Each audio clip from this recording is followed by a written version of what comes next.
presse bi dajale bu synthèse force du champ sàkku ko parce que li xew ci mairie yi ñu koy wax collectivité territoriale ñëpp xam nañ ko ñaari at a ngi nii liggéeykat yooyu ñu ngi ci xeex ñu ngi ci combat te ba tey ji solution amagul ñu jàpp na nag mbir mi egg na fu nga xam ne synthèse force du changement ci ni muy doxale mouvement syndical ni mu comprendre mission amatuñu droit toog di seetaan moo tax ñu ne tey nañ woote yëkkati suñu kàddu jëmale ko ci suñu nawle syndicaliste yi jëmale ko ci cadre bi nga xam ne moom la ñu bokk pour que ñu taxaw toog waxtaan parce que jàpp nañ ne mbiru mouvement revendicatif mouvement syndical Sénégal yépp la nañ ko waxtaane bu fekkee loolu mun na am xayrul bu munul am ñun jàpp nañu ne autorités yi war na mën a trouver solution synthèse force du changement en tout cas proposé na ay solution te jàpp nañ ne dara warul mun a tere mouvement syndical coalisé wu ci problème bi parce que ñun ñëpp am nañ fa ay membres am nañ fa ay militants te jàpp naa ne aussi lu jaadu la parce que noonu le mouvement syndical di doxee ba tax na synthèse force du changement en tout cas à partir tey jii mu dajee ak yéen dina fexe ba lal waxtaan ci biir centrale syndicale yi pour ñu jóg taxaw takk suñu ndigg lal waxtaan également ak autorités yi pour que solution am bala ñuy egg nag ci takk ndigg boobu ma wax sànq dañ bëgg autorités yi déglu ñu woote waxtaan ñun ak intersyndical bi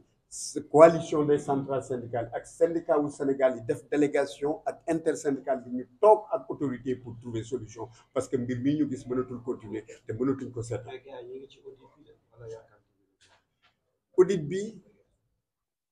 dama jàpp ne audit bi rythme bi muy doxee mënuñu ko xaar ndax ñaari at a ngi nii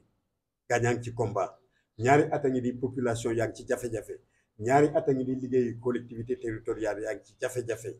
ñuy wax ministre bi génn ne nañu essayer di wax ak maire yi ne leen fexe leen ba service minimum am loolu jàpp nañ ne lu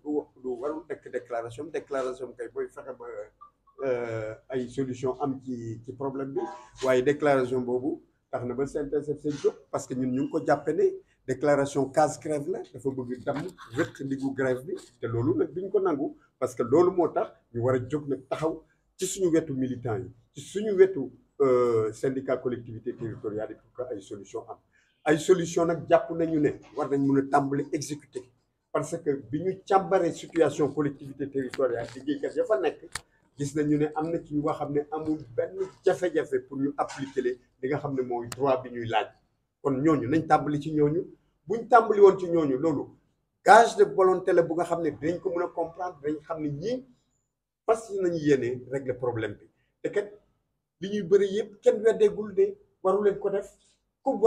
war nañ ko def te nangul nañ ñu ko nañ ko def niñ koy defee nañ toog waxtaane ko loolu la synthèse force du changement wax niñ koy defee ne autorités yi toog collectivité intersyndicale bi toog à partir d'aujourd'hui aussi centrale yi toog ñu xool naka lañ koy defee buñ génnee ci waxtaan boobu luñ fa jàpp dinañ ko doxal buñ ko deful nag syndicat moom syndicat la dañ taxaw li nga xam ne mooy suñu baax. Merci beaucoup. Merci. Cheikh Diop, secrétaire général de la coordination nationale des travailleurs du Sénégal, force du changement, CNTS/FC. Est-ce que vous pouvez revenir le bout de votre... Oui, l'intérêt de la rencontre de ce matin, c'est l'implication désormais qui sera effective aux côtés de la CNTS force du changement, aux côtés des travailleurs des collectivités territoriales. Pourquoi ces catégories de travailleurs luttent si connues de tous? Ils sont en train de vivre une injustice depuis plus de 2 ans. Depuis plus de 2 ans de plan d'action en plan d'action, on n'arrive pas à régler le problème. La synthèse force du changement, en tant que centrale responsable, ayant des membres dans l'intersyndicale, mais également étant soucieuse de l'injustice et des difficultés que traverse le secteur des collectivités locales et par ricochet les populations, la synthèse force du changement ne peut plus rester les bras croisés face à cette lutte qui perdure et qui ne trouve pas de solution. C'est la raison pour laquelle, à partir de cette rencontre, la synthèse force du changement va s'impliquer. Elle ne sera pas seule dans le combat. Nous allons tout mettre en œuvre pour qu'ensemble, au niveau de la coalition que nous partageons, pour qu'ensemble, au niveau du mouvement syndical, on s'implique de façon active dans la lutte des collectivités territoriales pour que des solutions soient trouvées. Nous sommes aujourd'hui, nous nous sommes réunis, nous nous sommes concertés et nous sommes porteurs des débuts de solutions que nous avons livrés à la conférence que nous venons de tenir. Ainsi, nous lançons un appel à l'État, aux autorités, à l'ensemble du mouvement revendicatif pour qu'on se retrouve et trouver des solutions à cette lutte qui perdure, que l'on ne peut plus regarder faire. Il y avait un audit qui est en cours. Il y avait un audit que le oui. CESU avait démarré. Oui. Bon, les gens attendent toujours les résultats. Est-ce que ce n'est pas aussi une façon de mettre la... Non, il faut dire que déjà, l'État a cerné le nombre de travailleurs au niveau des collectivités locales qui ne souffrent d'aucune ambiguïté pour la régularisation de leur situation. Ce travail continue. Il est vrai qu'il en reste, mais en tout état de cause, nous pensons qu'on peut déjà commencer à régulariser la situation de ceux-là qui ne souffrent d'aucune ambiguïté ni d'aucune difficulté le temps qu'on termine le travail que nous sommes en train de faire. C'est ça que nous disons. Parce que 2 ans de lutte quand même, 2 ans de difficultés pour les usagers au niveau des collectivités territoriales,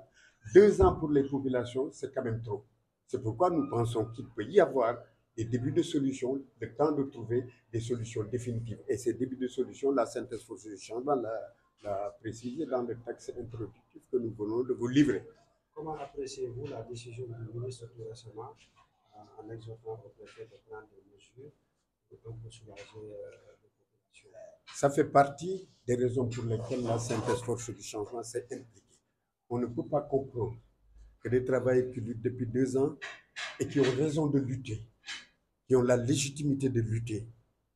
au lieu de se projeter à trouver des solutions, qu'on essaie de casser la grève. Parce que la déclaration du ministre n'est ni plus ni moins qu'une intention de casser la grève. Demander à ceux, pas à ceux-là qui font la grève, pas à ceux-là qui travaillent. Demander